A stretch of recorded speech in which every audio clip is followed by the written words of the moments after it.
पाकिस्तान को lapse 11 versus West Indies को lapse 11 के दरमियान ब्रायन लारा क्रिकेट स्टेडियम पर पहले टेस्ट मैच का तीसरा दिन ख़त्म हुआ और दोनों टीमों ने साबित कर दिया है कि ये कोई टेस्ट मैच नहीं हो रहा बल्कि दोनों टीमों के दरमियान ये कोलैप्स होने का मुकाबला हो रहा है। किस टीम की बैटिंग ज़्यादा कोलैप्स करती है, दोनों टीमों के दरमियान इस चीज़ का मुकाबला चल रहा है। पहले वेस्ट इंडीज़ की टीम ने कोलैप्स किया, अच्छी खासी उनकी 190 प्लस पर 3 आउट थे। उसके बाद वेस्ट इंडीज़ की टीम कोलैप्स करती है और 311 रन्स पर ऑल आउट हो जाती है, जो कि एक मौके पर लग रहा था कि शायद 350-400 ये करेंगे। पाकिस्तान के बॉलर्स ने वहाँ पर अच्छी बॉलिंग भी की दूसरे दिन।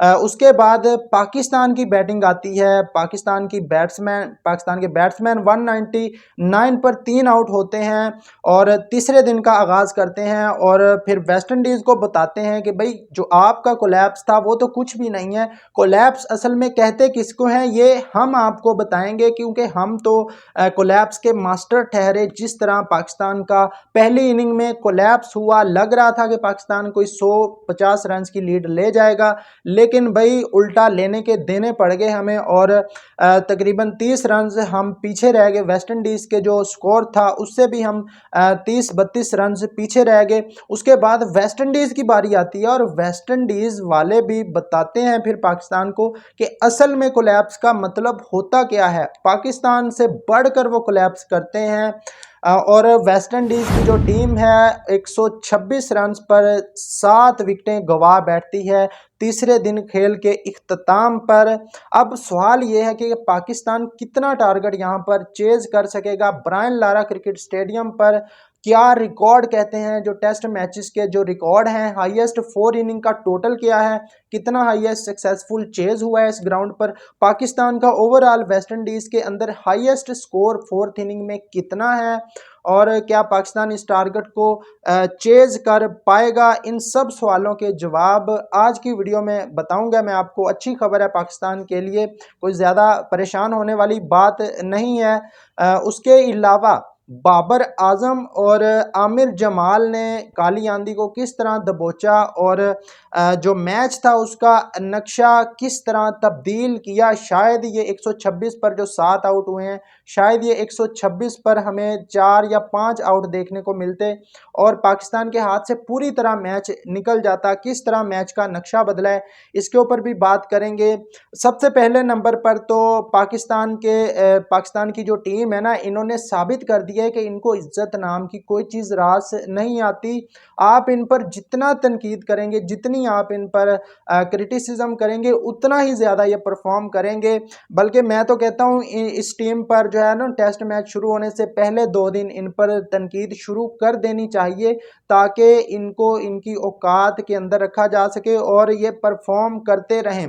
पहले दिन इन्होंने ख़राब बॉलिंग की। ये पिच 311 वाली नहीं थी, वेस्ट इंडीज़ का नहीं बनता था 311 स्कोर, जिस तरह हमारे बॉलर्स ने ख़राब बॉलिंग की पहले दिन। उसके बाद उन पर तनकीद हुई, कमबैक किया बॉलर्स ने और बताया कि बॉलिंग किस तरह की जाती है।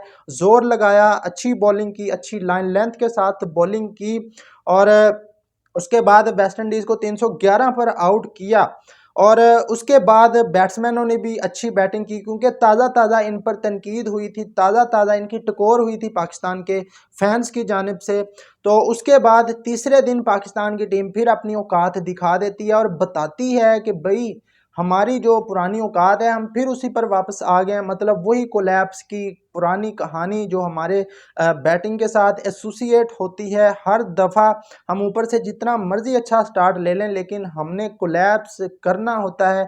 ये हो ही नहीं सकता कि हमारी जो बैटिंग लाइनअप है वो कोलैप्स ना करे। और बताया कि भाई अगर आप हम पर तनकीद करते रहेंगे तो हम अच्छा खेलते रहेंगे। मतलब इनको इज्जत रास नहीं आती और ये लातों के बूत हैं, बातों से नहीं मानते। अब तीसरे दिन इनकी बैटिंग कोलैप्स की, जिस तरह रिजवान आउट हुआ, जिस तरह आमिर जमाल आउट हुआ। ये 2 जो प्लेयर है ना, ये तो इन्होंने अपने पाँव पर खुद कुल्हाड़ी मारी है। बाकी चलें अच्छी बॉलिंग की वेस्ट इंडीज़ ने, लेकिन इन दोनों ने जिस तरह अपनी विकेटें थ्रो की, रिजवान ने साबित कर दिया है कि वो पूरी ज़िंदगी वो बंदा लर्न ही करता रहेगा। उसके अंदर इम्प्रूवमेंट नाम की कोई चीज़ नहीं है। अब जो है वो पाकिस्तान ऑल आउट हुआ। उसके बाद वेस्ट इंडीज़ की 7 विकेटें पाकिस्तान ने ली।